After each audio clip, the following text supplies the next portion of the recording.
Dari California, sekali lagi saya mengucapkan selamat hari Sabat kepada seluruh anggota gereja Masen hari ke-7 Jemaat Salafide dan saudara-saudara yang kekasih yang selalu setia mengikuti acara ini. Saudara-saudara, kita akan lanjutkan seri kebenaran oleh iman. Dan topik yang kita mau pelajari malam ini adalah perubahan. Saudara-saudara, setiap orang ingin berubah. Dan sering kita katakan kepada suami kita atau kepada istri kita, bahkan kepada anak-anak kita, kamu harus berubah. Tapi kenyataannya, perubahan itu tidak pernah terjadi. Saudara, dalam Alkitab, perubahan itu disebut sebagai kelahiran kembali. Masih ingat apa kata Yesus kepada Nikodemus yang datang malam-malam untuk bertemu dengan Yesus? Aku berkata kepadamu, jika seorang tidak dilahirkan kembali, ia tidak dapat melihat kerajaan Allah. Saudara-saudara, Yesus ulangi lagi. Aku berkata kepadamu, sesungguhnya jika seorang tidak dilahirkan dari air dan roh, ia tidak dapat masuk ke dalam kerajaan Allah. Apa yang dilahirkan dari daging adalah daging, dan apa yang dilahirkan dari roh adalah roh.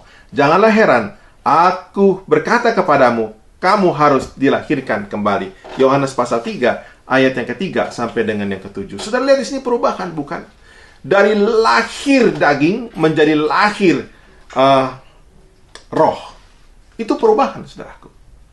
Nah, saudara-saudara, untuk seseorang bisa dilahirkan kembali, by the way, saya suka menerangkan dilahirkan kembali itu dilahirkan dari atas. Umumnya semua kita ini, saudara, lahirnya dari bawah.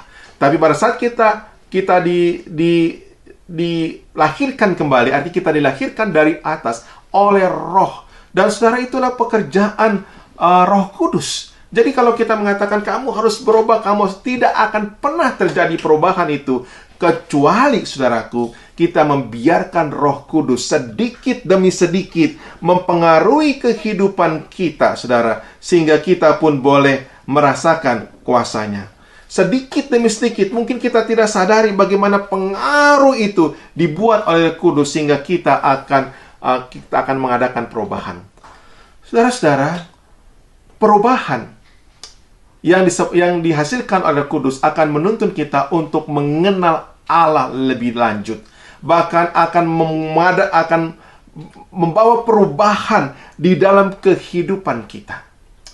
Dan perubahan itu, saudara-saudara, akan berkelanjutan sama seperti pertobatan. Itu akan terus berlanjut, bukan hanya sekali di dalam kehidupan kita. Saudara, pada malam hari ini saya mengajak kepada kita, bila mana kita ingin berubah, biarlah kita selalu mengundang Roh Kudus di dalam hati kita. Dan Roh Kudus itu akan mengubah dari dalam. Kemudian kita akan mengenal Allah lebih dekat. Dan sikap kita kepada Allah akan lebih dekat dan lebih mencintai. Dan akan mendorong hidup kita juga berubah. Kiranya Tuhan memberkati kita.